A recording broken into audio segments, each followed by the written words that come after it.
Welcome students, मैं Raviranjan Kumar Singh, central public school से your bio teachers. और आज हम पढ़ेंगे हेट्रोट्रॉपिक न्यूट्रिशंस के बारे में। ठीक है स्टूडेंट्स, तो ऑलरेडी हम अपने फर्स्ट वीडियो में इस चीज को बता चुके हैं कि हेट्रोट्रॉपिक न्यूट्रिशंस के पहले हम इंट्रोड्यूस कर चुके हैं लाइफ प्रोसेस के बारे में कि what is life processes. Already हमने बता चुका कि हम डेली वेज में जितने भी ऑर्गेनिज्म अर्थ पे हैं, सारे के सारे ऑर्गेनिज्म डेली वेज में कुछ फंक्शंस, कुछ ऐसे बेसिक फंक्शंस को क्या करते हैं, डन करते हैं अपने लाइफ को इस अर्थ पर सस्टेन करने के लिए, सर्वाइव करने के लिए। That is called life process. हम थोड़ा सा प्रीवियस में चले जाते हैं, लाइफ प्रोसेस। ठीक है स्टूडेंट्स, ऑलरेडी हमने इस चीज के बारे में डिस्कस कर चुका है इंट्रोडक्शन में कि व्हाट इज लाइफ प्रोसेस, होता क्या है लाइफ प्रोसेसेस। डेली वेज में हम रूटीन वाइज लाइफ प्रोसेसेस के अंदर कौन सी ऐसी एक्टिविटी है जो डेली वेज में रूटीन वाइज हम करते हैं, nutrition, respiration, transportation, movement, growth, reproduction, various activities को हम लाइफ प्रोसेस के अंदर इन्वॉल्व करके डेली वेज में करते हैं अपने आप को, अपने लाइफ को इस अर्थ पर सस्टेन करने के लिए। तो स्टूडेंट्स, ऑलरेडी हम लाइफ प्रोसेस के बारे में पढ़ चुके हैं। इस लाइफ प्रोसेस में हमने सबसे पहले एक्टिविटी में पढ़ा था न्यूट्रिशन के बारे में।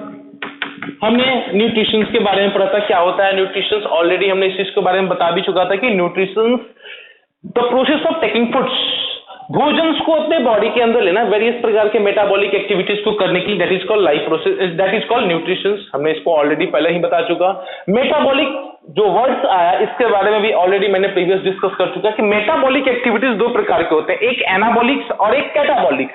एनाबॉलिक इन सेंस किसी भी चीज का सिंथेसाइज करना अपने बॉडी के अंदर, दैट इज कॉल्ड एनाबॉलिक्स। और कैटाबॉलिक मींस किसी भी चीज को ब्रेक डाउन करना, मतलब ब्रेक डाउन की जो एक्टिविटी बॉडी के अंदर होती है, दैट इज कॉल्ड कैटाबॉलिक। और हमारे बॉडी के अंदर सिंथेसाइज की जो एक्टिविटी होती है, that is called anabolic. Already इसको हमने बता चुका। उसके बाद हमने न्यूट्रिएंट्स, न्यूट्रिशन से एक टॉपिक आया था, वर्ड आया था न्यूट्रिएंट्स। इसको भी हमने ऑलरेडी पहले से डिस्कस कर चुका है कि न्यूट्रिएंट्स किसे कहते थे। तो materials which are needed by the body for healthy growth, that is called nutrients. और हमने ये भी बताया था कि न्यूट्रिएंट्स को ब्रॉडली क्लासिफाइड किया गया 5 में, carbohydrates, protein, fat, vitamins and minerals. उसके बाद हम नेक्स्ट टॉपिक में आए थे modes of nutrition. Modes of nutrition, modes of nutrition means methods of obtaining food, किस मेथड से हम भोजन को अपने बॉडी के अंदर इंगेस्ट करते हैं, that is the modes of nutrition. और ऑलरेडी इसको हमने क्लासिफाइड किया गया था दो भाग में इसको क्लासिफाइड किया था, एक ऑटोट्रॉपिक और दूसरा हेट्रोट्रॉपिक। स्टूडेंट्स, मैंने ऑटोट्रॉपिक के बारे में ऑलरेडी डिस्कस भी कर चुका था कि autotrophic nutrition is that some modes of nutrition in which an organism makes their own food by the process of photosynthesis.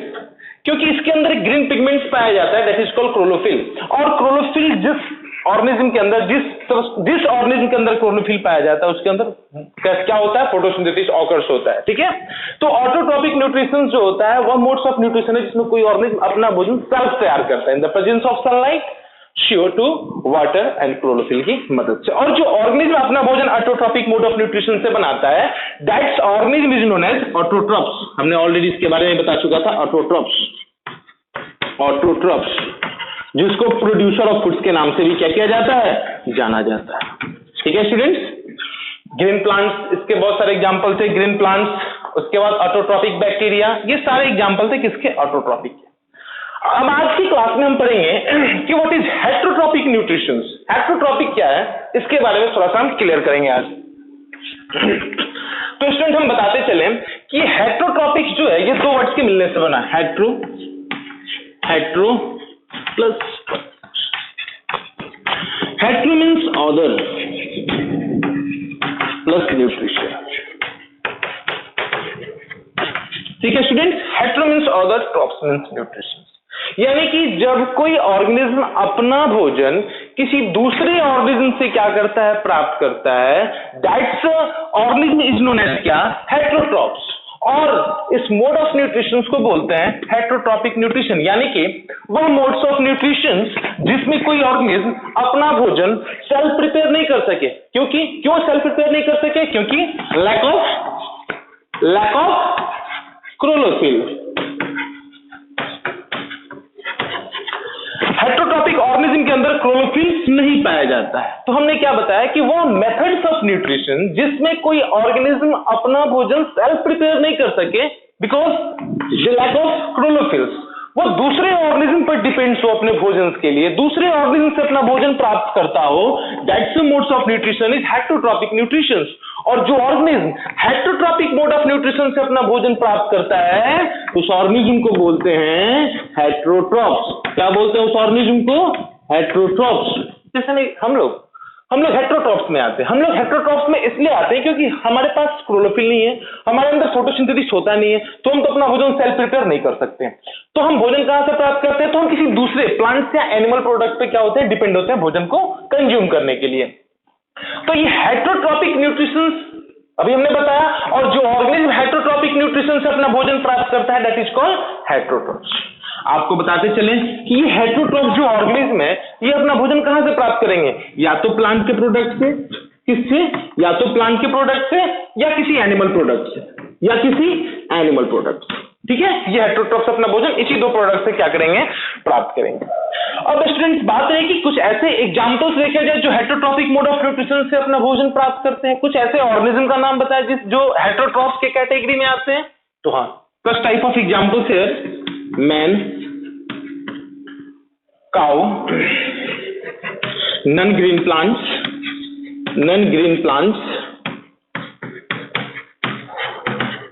Etcetera. बहुत सारे ऐसे ऑर्गेनिज्म हैं जो हेट्रोट्रॉपिक मोड ऑफ न्यूट्रिशन से अपना क्या करते हैं? भोजन प्राप्त करते हैं। ठीक है, और जो ऑर्गेनिज्म अपना भोजन हेट्रोट्रॉपिक न्यूट्रिशन से प्राप्त करते हैं उस ऑर्गेनिज्म को बोलते हैं क्या? हेट्रोट्रॉप्स।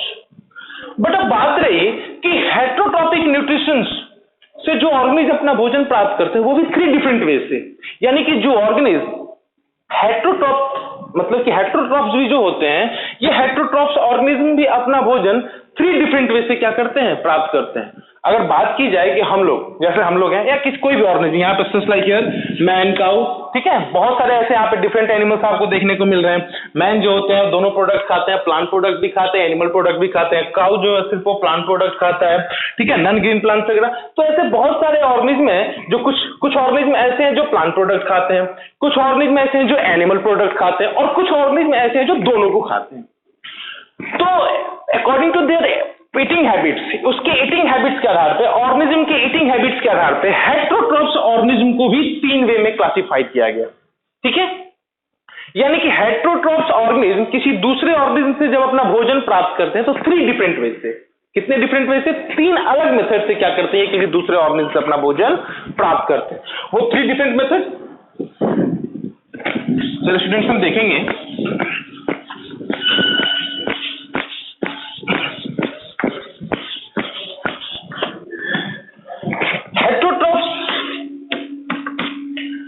अब देखिए, जो हेट्रोट्रॉप्स ऑर्गेनिज्म होते हैं, हमने अभी बताया कि हेट्रोट्रॉप्स किसी दूसरे ऑर्गेनिज्म से अपना भोजन प्राप्त करते हैं।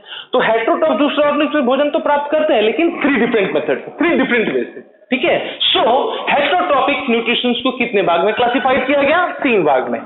सैप्रोट्रॉपिक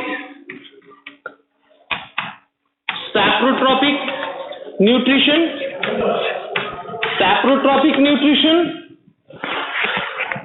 पैरासिटिक न्यूट्रिशन,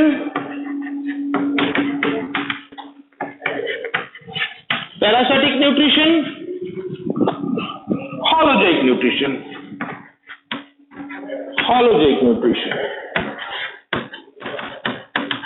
ठीक है स्टूडेंट्स, तो जो हेट्रोट्रॉप्स ऑर्गेनिज्म होते हैं वो किसी दूसरे ऑर्गेनिज्म पे डिपेंड होकर जो अपना भोजन प्राप्त करते हैं वो 3 डिफरेंट वे से, सच टाइप ऑफ। तो इसलिए हेट्रोट्रॉपिक न्यूट्रिशन को कितने भाग में क्लासिफाइड किया गया? ब्रॉडली 3 भाग में।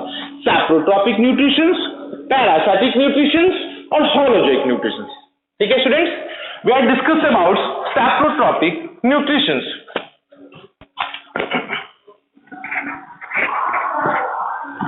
सैप्रोट्रॉपिक न्यूट्रिशन,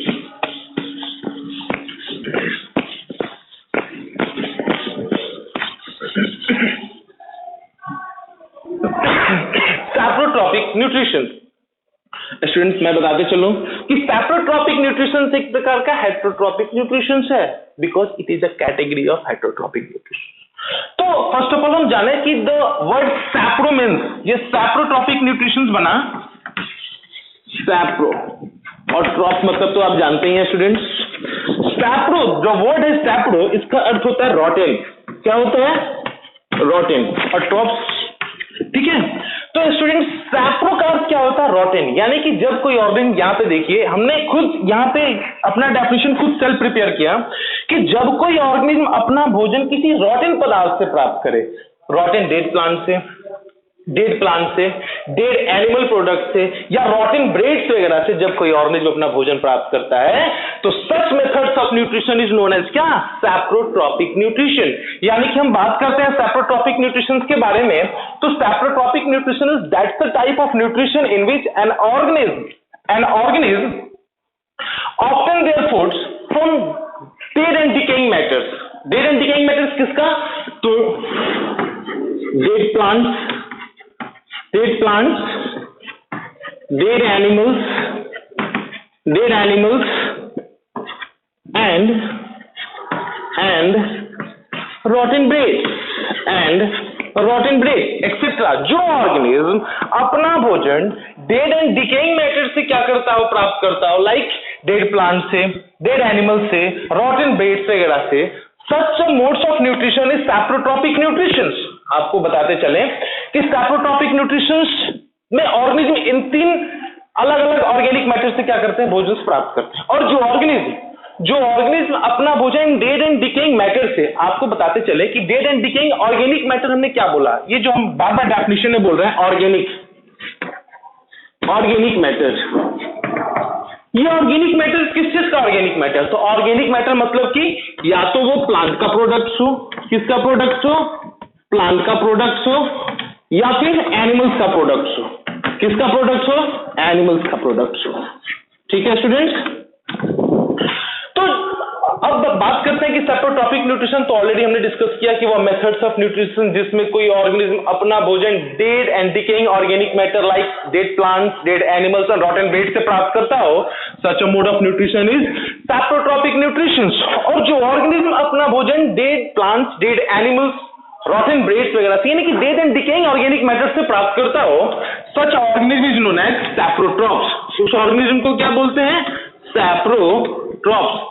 स्टूडेंट्स आपको बताते चले कि सैप्रोट्रॉपिक न्यूट्रिशंस को सैप्रोफाइटिक न्यूट्रिशन भी कहा जाता है। सैप्रोफाइटिक न्यूट्रिशंस भी कहा जाता है। तो सैप्रोट्रॉप्स भी क्या कहलाएगा?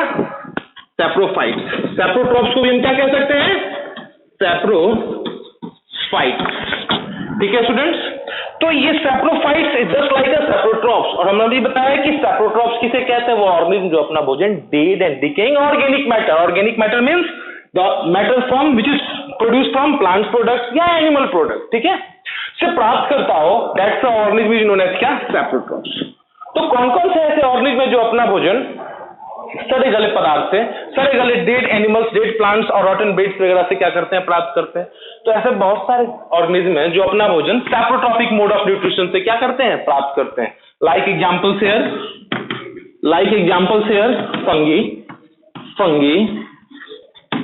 फंगी में आ जाइए तो ब्रेड माउल्ट्स, मशरूम्स एक्सेट्रा। बहुत सारे ऐसे ऑर्गेनिज्म हैं जो सैप्रोट्रॉपिक मोड से अपना क्या करते हैं? भोजन यानी कि अपना न्यूट्रिएंट्स प्राप्त करते हैं। स्टूडेंट्स तो बात रही यहाँ पे कि अगर हम बात कर रहे हैं सैप्रोट्रॉपिक न्यूट्रिशन की, तो इस न्यूट्रिशन में एक बहुत ही इंपॉर्टेंट क्वेश्चन डिराइव होता है कि हमने बोला कि सैप्रोट्रॉप्स में एग्जांपल हो जाएंगे fungi like bread moulds and mushrooms. तो हम यहाँ पे क्वेश्चन राइज कर रहे हैं कि how fungi obtain their nutrients, how fungi obtained their nutrition, यानी कि फंगी अपना न्यूट्रिशन कैसे प्राप्त करता है। तो आपको स्टूडेंट हम बताते चलें कि फंगी की जो बॉडी स्ट्रक्चर होती है वो कॉम्प्लेक्स नहीं होती है, टिपिकल टाइप नहीं होती है, वो सिंपल बॉडी स्ट्रक्चर होती है।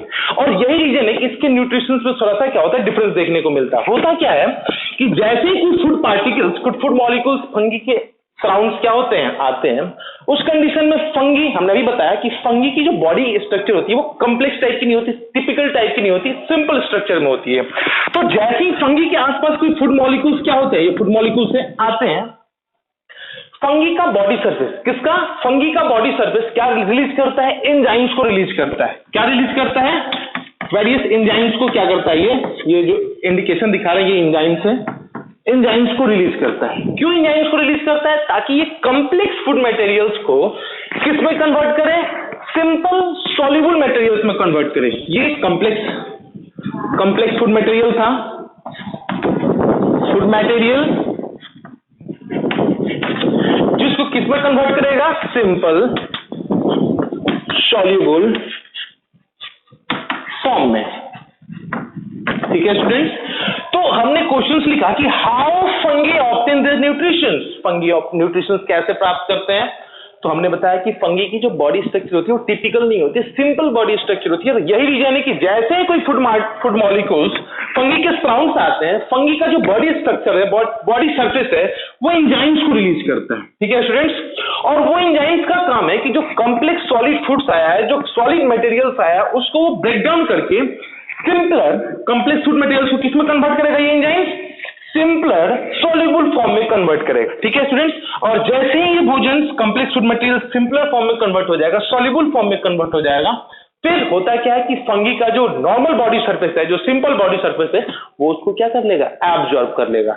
इसलिए इसको सिंपल सॉल्युबल फॉर्म में कन्वर्ट किया जाता है, क्योंकि हमने अभी फिर बताया कि कॉम्प्लेक्स फंगी की जो बॉडी स्ट्रक्चर होती है वो टिपिकल नहीं होती, सिंपल स्ट्रक्चर में होती है, इसीलिए वो कॉम्प्लेक्स फूड्स को इंगेस्ट नहीं कर सकता। ठीक है, इसीलिए उसको ब्रेक डाउन करता है अपने बॉडी सरफेस के एंजाइम्स के द्वारा, और फिर उसको सॉल्युबल फॉर्म में कन्वर्ट करके क्या करता है, एब्जॉर्ब करता है। ठीक है स्टूडेंट्स, तो ये हमारा रहा सैप्रोट्रॉपिक न्यूट्रिशंस। उसके बाद हेटरोट्रॉपिक न्यूट्रिशंस का जो दूसरा क्लासिफिकेशन था, that is called parasitic nutrients, which are now discussed here. Parasitic nutritions,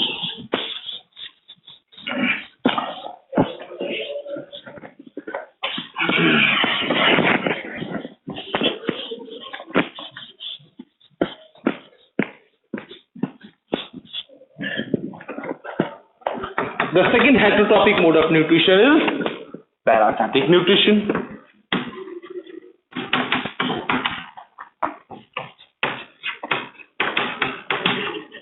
students, सबसे पहले आप अगर बायोलॉजी पढ़ रहे हैं तो सबसे पहले किसी टर्म को समझना जरूरी होता है।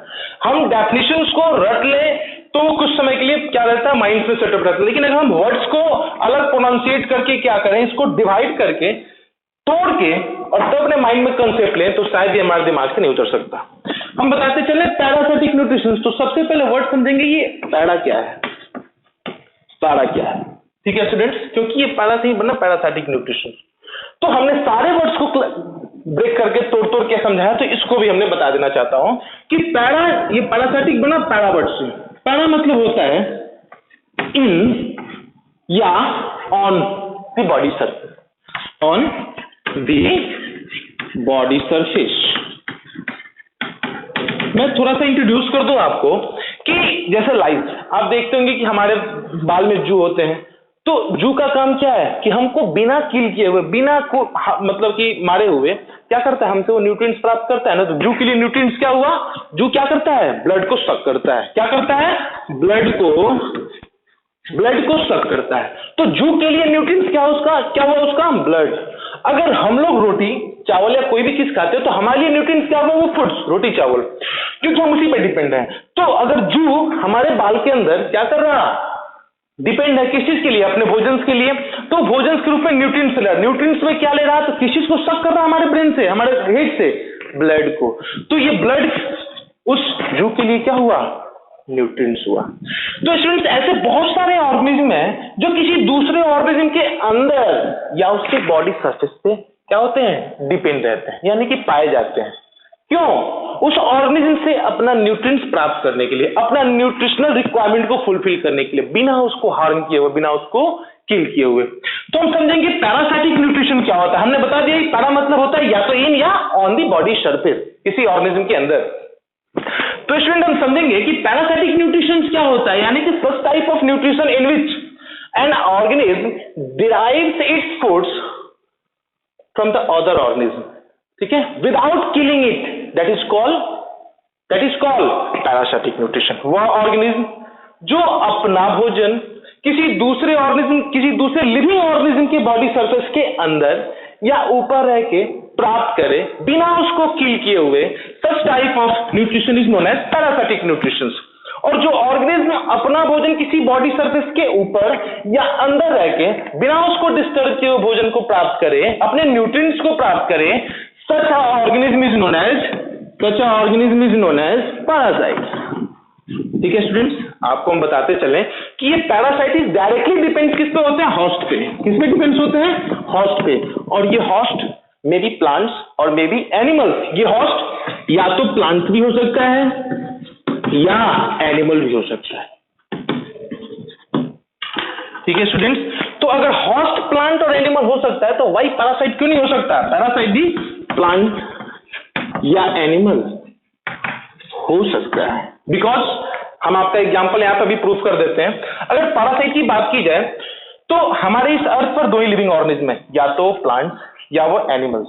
और हम एक प्लांट्स का एग्जांपल देना चाहते हैं जो कि एक पैरासाइट से बिलोंग करता है, that is called cuscuta. That is called cuscuta, जिसको अमरबेल के नाम से भी जाना जाता है। That is called amarbel. तो ये cuscuta that is called amarbel, ये प्लांट्स पैरासाइट्स है जो किसी दूसरे ऑर्गेनिज्म के बॉडी सरफेस पे डिपेंड होकर बिना उसको हार्म किए हुए, किल किए हुए क्या करता है? उससे अपना भोजन प्राप्त करता है। तो such a modes of nutrition, such a heterotrophic nutrition in which an organism lives on the another body and feeding their nutritional requirements without killing it, such type of nutrition is known as parasitic nutrition। and the organism जो अपना भोजन किसी दूसरे organism के body surface से क्या करता है? प्राप्त करता है बिना उसको हार्म किए हुए, बिना उसको डिस्टर्ब किए हुए, such organism is known as क्या? पैरासाइट्स। और हमने अभी बताया कि पैरासाइट किससे भोजन प्राप्त करता है? होस्ट। जैसे जू और हम, तो जू हमारे बॉडी सरफेस, हमारे हेयर के अंदर रहता है, तो हम जू के लिए हुए होस्ट, क्योंकि जू हमारे सरफेस के, हमारे बॉडी सरफेस के ऊपर डिपेंड है भोजन को प्राप्त करने के लिए। हमारे बॉडी सरफेस से अपना न्यूट्रिएंट्स, अपना ब्लड क्या कर रहा? प्राप्त कर रहा। ठीक है, तो हमारे बॉडी सरफेस जब कोई ऑर्गेनिज्म किसी दूसरे ऑर्गेनिज्म से अपना भोजन प्राप्त करता हो, उसी के बॉडी सरफेस पे डिपेंड होके, यानी कि जब कोई ऑर्गेनिज्म किसी दूसरे ऑर्गेनिज्म के बॉडी सरफेस के अंदर या उसके सरफेस के ऊपर रह के अपना भोजन प्राप्त करता हो, तो उस ऑर्गेनिज्म को बोलते हैं क्या? पैरासाइट। और जिससे अपना भोजन प्राप्त कर रहा है वो ऑर्गेनिज्म हो जाता है होस्ट। पैरासाइट में भी प्लांट्स एंड एनिमल्स, प्लांट्स में एग्जांपल दिया अमरबेल, तो एनिमल्स में एग्जांपल हो जाएगा लाइस, लीचेस वगैरह। और होस्ट का एग्जांपल तो खुद हम ही है, क्योंकि आप जू का एग्जांपल ले लीजिए। ठीक है, काऊ, बुफेलो, इनका एग्जांपल लीजिए, क्योंकि इनको एक भोजपुरी में वर्ड आता है जोक। ठीक है, देखते हैं वो किस पे डिपेंड होता है? उनके बॉडी स्ट्रक्चर पे डिपेंड होता है, उनसे ब्लड को सक करने के लिए, और वो ब्लड उनके लिए न्यूट्रिएंट्स हो गया। तो है स्टूडेंट्स, ये पैरासाइटिक न्यूट्रिशन है। अब आपको एक और चीज हम बता देते हैं जो कि आपके बुक से थोड़ा सा अलग है, पैरासाइट्स। ये पैरासाइट जो आप देख रहे हैं, ये parasites not a single words, ये पैरासाइट भी दो डिफरेंट वे में क्लासिफाइड किए गए हैं।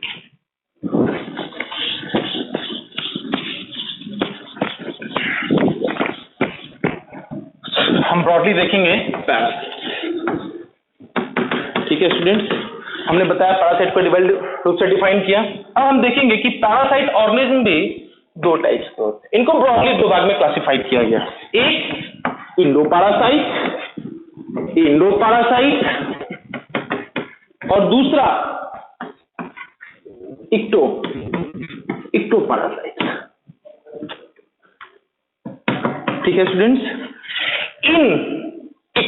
आप यहां पर थोड़ा सा यहां पे देखेंगे, इन मतलब कि इंटरनल, मतलब कि एक्सटर्नल से ये बिलोंग करता है। डेफिनेशन यहाँ पे आपका क्लियर हुआ। पैरासाइट मतलब तो जानते ही हैं, जो दूसरे ऑर्गेनिज्म के बॉडी सरफेस पे डिपेंड हो, वो अपने भोजन को, अपने न्यूट्रिएंट्स को प्राप्त करने के लिए बिना उसको किल किए हुए, लेकिन कहाँ? बॉडी सरफेस में। कहाँ? इन मतलब अंदर, और कहाँ? एक्स में बाहर। यानी कि इंडोपैरासाइट्स एक वैसे पैरासाइट्स होते हैं जो ह्यूमन बॉडी या किसी भी ऑर्गेनिज्म के बॉडी के स्ट्रक्चर के अंदर रहते हैं। ठीक है, और तो अपना न्यूट्रिएंट्स क्या करते हैं? प्राप्त करते हैं। इंडोपैरासाइट का अगर एग्जांपल देखा जाए तो ई कोलाई बैक्टीरियम सबसे बेस्ट एग्जांपल है इसका। ई कोलाई बैक्टीरियम,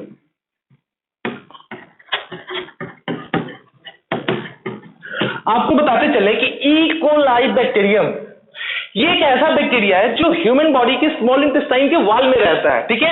और ये एक ऐसा बैक्टीरिया है जो उस वॉल से ब्लड्स को क्या करता है, सक करके अपने न्यूट्रिशनल रिक्वायरमेंट्स को फुलफिल करता है। लेकिन आपको बताते चले स्टूडेंट्स कि ये इकोलाई बैक्टीरियम ही है जिसके कारण इकोलाई नामक बीमारी हमारे बॉडी को क्या करता है, डिस्टर्ब करता है। और इस कंडीशन में यूरिनेशन बहुत अधिक होने लगता है, जिसको भोजपुरी में अगर बात की जाए इन हिंदी तो वॉशरूम बहुत अधिक होने लगता है। हर मिनट में, हर 2 मिनट में लगता है क्या कि टेंडेंसी बनी हुई है हमारी वॉशरूम की, ठीक है। तो अगर बात की जाए तो सिर्फ शुगर को लेके ही आपकी यूरिनेशन नहीं होती, इकोलाई बैक्टीरियम भी एक बहुत बड़ा फॉल्ट हो जाता है बार बार यूरिनेशन पर, ठीक है। और ये एक ऐसा बैक्टीरिया है जो मरता नहीं है, इसको बेहोश किया जाता है, इनएक्टिव किया जाता है। ये एक्टिव रहता है, इसको इनएक्टिव किया जाता है, इसको मार नहीं सकते, ठीक है। तो इकोलाई बैक्टीरियम एक इंडोपैरासाइट का बहुत वेल एग्जांपल हुआ। इक्टोपैरासाइट्स हमने बताया क्या कि वह पैरासाइट जो किसी भी ऑर्गेनिज्म के बॉडी सरफेस पे रहता हो और तब उससे अपना क्या करता हो, न्यूट्रिशनल रिक्वायरमेंट्स को पूरा करता हो, that's parasite is known as ectoparasites. और इसका एग्जांपल आप देख सकते हैं लाइस, जो हमारे बॉडी सरफेस के ऊपर रहता है, ठीक है। लीचेस वगैरह, बहुत सारे चीज, टैपवर्म वगैरह, ये सारे चीज क्या है, पैरासाइट्स में आते हैं, ठीक है स्टूडेंट्स। नेक्स्ट जो टॉपिक है, जो कि last heterotrophic mode of nutrition का क्लासिफिकेशन है, that is called holozoic nutrition. That is called holozoic nutrition. Holozoic nutrition,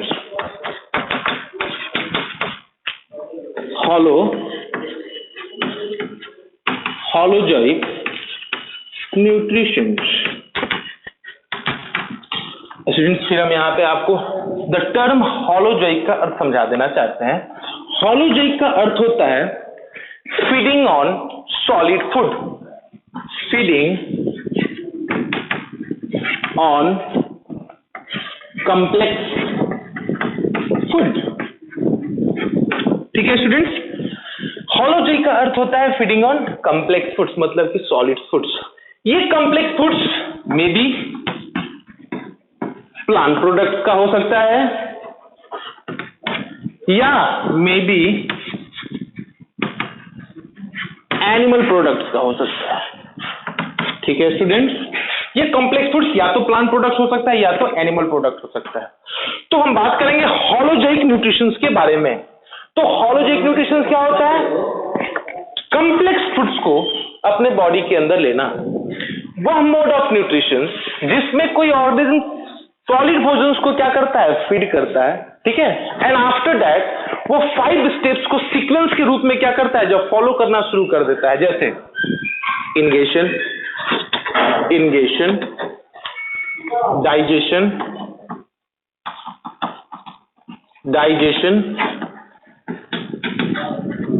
absorption,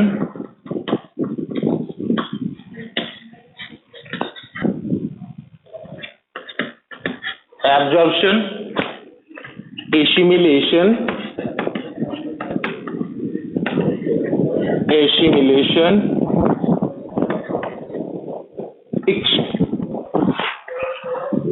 ingestion, digestion, absorption, assimilation और ईगेशन, ठीक है स्टूडेंट्स। तो हमने बताया हॉलोजोइक न्यूट्रिशन। हॉलोजोइक मींस होता ही है feeding on complex foods, solid foods को फीड करना, ठीक है स्टूडेंट्स। तो क्या होता है हॉलोजोइक न्यूट्रिशन, जब कोई और वह न्यूट्रिशन जिसमें कोई ऑर्गेनिज्म सॉलिड भोजन को, कॉम्प्लेक्स फूड्स को क्या करे, फीड करे, एंड आफ्टर दैट 5 स्टेप्स को सीक्वेंस के रूप में जब फॉलो करना शुरू करे, इंगेशन सबसे पहले, after that digestion, and after that absorption, and after that assimilation and the last egestion. जब ये 5 स्टेप्स को, कॉम्प्लेक्स भोजन को लेने के बाद जब ये 5 स्टेप्स को क्या करता है, सीक्वेंस के रूप में फॉलो करता है, तो such the mode of nutrition is holozoic nutrition. या इसको अनदर वे भी हम डिफाइन कर सकते हैं कि holozoic nutrition is that's modes of nutrition in which an organism ingest solid food, ठीक है। आपके लैंग्वेज हम बता रहे हैं, इंगेस्ट कॉम्प्लेक्स फूड, कॉम्प्लेक्स भोजन को क्या करना, निगल जाना, आफ्टर दैट उसको डाइजेस्ट करना, ब्रेकिंग डाउन, डाइजेस्ट करना, एंड फिर आफ्टर दैट उसको एब्जॉर्ब करना, यानी कि sending the absorb foods to the different cell, अलग अलग सेल्स के पास क्या करना, उस एब्जॉर्ब भोजन को भेजना, एंड आफ्टर दैट फिर उस एब्जॉर्ब भोजन में जो प्रत्येक सेल के पास जो एब्जॉर्ब फूड्स है उसका यूटिलाइज करना, उस फूड मॉलिक्यूल्स जो एब्जॉर्ब फूड मॉलिक्यूल्स उसको यूटिलाइज करना, एनर्जी प्रोड्यूस करने के लिए, एंड आफ्टर दैट जो बचा अनडाइजेस्टेड फूड्स ईगेशन प्रोसेस की मदद से बॉडी से रिमूव करना। The whole contamination process will be done that types of organism. So this modes of nutrition is known as क्या? Holozoic nutrition. तो ये हॉलोजेइक न्यूट्रिशन अक्सर में होता है किसके अंदर है? तो बहुत सारे ऐसे ऑर्गेनिज्म है जिनके अंदर हॉलोजेइक न्यूट्रिशन होता है, जिनके अंदर आप एक लैंग्वेज में सिंपल वे में समझिए, जिनके अंदर ये प्रोसेस हुआ, ये पांचों स्टेप, इससे भी सिंपल वे में समझिए, खाना को खाना, बॉडी के अंदर उसको डाइजेस्ट करना, एब्जॉर्ब करना, उस एब्जॉर्ब भोजन को यूटिलाइज करना एनर्जी के रूप में, बॉडी के अंदर सेल्स को रिपेयर, न्यू प्रकार के टिश्यू का फॉर्मेशन, वेरियस प्रकार के मेटाबॉलिक एक्टिविटीज को करने के लिए, और and the last waste material को बॉडी से रिमूव भी करना, अनडाइजेस्टेड फूड को बॉडी से क्या करना? एक्सक्रीट करना। अगर ये 5 स्टेप्स जिसके अंदर होता हो कॉम्प्लेक्स फूड्स को लेने के बाद, तो समझ जाइए कि वो न्यूट्रिशन क्या है? हॉलोजेइक न्यूट्रिशन है। ठीक है स्टूडेंट्स, तो सबसे पहले एग्जांपल आप दूसरे को छोड़िए, हमारे अंदर ही हॉलोजेइक न्यूट्रिशन होता है, क्योंकि हमारे अंदर भोजन को लेते हैं ना जी, डाइजेशन होता है ना स्टमक के अंदर, फिर एब्जॉर्प्शन सारे सेल में होता है ना, आफ्टर दैट फिर उस एब्जॉर्ब फूड का यूटिलाइज किया जाता है ना एनर्जी प्रोड्यूस करने के लिए, फिर आफ्टर दैट जो वेस्ट मटेरियल जो अनडाइजेस्टेड फूड होते हैं उसको बॉडी से रिमूव किया जाता है ना। तो ये 5 steps in the case of sequence के रूप में हमारे बॉडी के अंदर जब ऑकर्स हो रहा, तो that's the modes of nutrition is holozoic nutrition. तो मैन के अंदर हॉलोजेइक न्यूट्रिशन होता है, अमीबा के अंदर भी ये 5 स्टेप्स होते हैं, क्योंकि अमीबा भी डायरेक्ट सॉलिड भोजन को इंगेस्ट कर जाता है, सॉलिड भोजन को क्या कर जाता है? इनगल्फ कर जाता है, और फिर ये 5 स्टेप्स उसके अंदर सीक्वेंस के रूप में फॉलो होते हैं। तो अमीबा भी हॉलोजेइक मोड से क्या करता है? न्यूट्रिशन करता है। जितने भी बड़े ऑर्गेनिज्म है, काऊ, बफेलो, कैट, डॉग, इनके अंदर भी हॉलोजेइक न्यूट्रिशन होता है। तो हॉलोजेइक का अर्थ ही होता है कि कॉम्प्लेक्स फूड मटेरियल्स को बॉडी के अंदर लेना और फिर 5 स्टेप्स को सीक्वेंस के रूप में फॉलो करना। इनगेशन मतलब होता है टेकिंग ऑफ फूड्स, डाइजेशन मतलब होता है breaking down of complex food into simpler substances, absorption मतलब होता है जो डाइजेस्ट फूड है, जो एब्जॉर्ब फूड्स है उसको सेंडिंग करना, कहां? डिफरेंट सेल के पास, जो प्रत्येक सेल के पास जो एब्जॉर्ब भोजन है उसका यूटिलाइज सेल के द्वारा करना, क्यों? एनर्जी को प्रोड्यूस करने के लिए। एंड आफ्टर दैट सारे फूड मॉलिक्यूल्स को तो आप डाइजेस्ट नहीं कर सकते हैं ना जी, यूटिलाइज नहीं कर सकते हैं, तो कुछ ऐसे फूड मॉलिक्यूल्स है जो अनडाइजेस्ट हो जाते हैं, तो वेस्ट मटेरियल के थ्रू बॉडी से ईगेशन प्रोसेस की मदद से क्या करना? रिमूव कर देना। ठीक है, that's the 5 steps will occur in holozoic nutrition. ठीक है स्टूडेंट्स, तो ये कुछ इसके एग्जांपल है, जैसे में मैन के अंदर हॉलोजेइक न्यूट्रिशन होता है, अमीबा के अंदर भी हॉलोजेइक न्यूट्रिशन होता है, काऊ, बुफेलो एक्सेट्रा, ऐसे बहुत सारे ऑर्गेनिज्म जिनके अंदर हॉलोजेइक न्यूट्रिशन होता है। अब बात रही कि हॉलोजेइक न्यूट्रिशन के आधार पे भी अगर आप इस एग्जांपल्स में ही देखिए, तो मैन एक ऐसा ऑर्गेनिज्म है जो हॉलोजेइक न्यूट्रिशन तो करता है, लेकिन हॉलोजेइक न्यूट्रिशन के आधार पे भी ऑर्गेनिज्म को कितने भाग में डिवाइड किया गया? 3 भाग में। कितने भाग में? 3 भाग में। First herbivores, second carnivorous, third omnivorous. तो हॉलोजेइक न्यूट्रिशन के आधार पे भी ऑर्गेनिज्म को 3 भाग में क्लासिफाइड किया गया, हार्बीवोरस, कार्निवोरस, ओमनिवोरस। क्योंकि आप देखिए मैन एक ओमनिवोरस है, ये प्लांट प्रोडक्ट भी खाता है और एनिमल प्रोडक्ट भी खाता है। काऊ एक हार्बीवोरस है, सिर्फ और सिर्फ प्लांट प्रोडक्ट खाता है। बुफेलो एक हार्बीवोरस, लायन एक बड़ा ऑर्गेनिज्म है ना जिसके अंदर हॉलोजेइक न्यूट्रिशन होता है 5 स्टेप्स में, लेकिन वो सिर्फ क्या खाता है? फ्लैश को खाता है। ठीक है, तो हम बताते चले कि हॉलोजेइक मोड ऑफ न्यूट्रिशन के आधार पे ऑर्गेनिज्म को 3 भाग में क्लासिफाइड किया गया, herbivores, carnivorous and omnivorous. Herbivores जो प्लांट ईटर होते हैं, कार्निवोरस जो फ्लैश ईटर होते हैं, और ओमनिवोरस जो दोनों को प्लांट और फ्लैश दोनों को जो ईट करते हैं, that is called omnivorous. That's all. अगले क्लास में, नेक्स्ट क्लास में हम पढ़ेंगे कि न्यूट्रिशन का जो ये डिफरेंट टाइप्स था ये तो समाप्त हुआ। अब हम नेक्स्ट क्लास में इसके बारे में पढ़ेंगे कि न्यूट्रिशन इन प्लांट्स और न्यूट्रिशन इन एनिमल्स। ठीक है, तो फर्स्ट ऑफ ऑल हम नेक्स्ट क्लास में पढ़ेंगे न्यूट्रिशन इन एनिमल्स, एनिमल्स के अंदर न्यूट्रिशन कैसे होता है, digestive system in human beings के अंदर डाइजेस्टिव सिस्टम वर्क कैसे करता है, किस किस फंडामेंटल राइट्स से ह्यूमन बॉडी के अंदर डाइजेस्टिव सिस्टम वर्क करता है, इसके बारे में हम पढ़ेंगे। ठीक है स्टूडेंट्स, नेक्स्ट क्लास के लिए आज के लिए इतना ही। Thank you.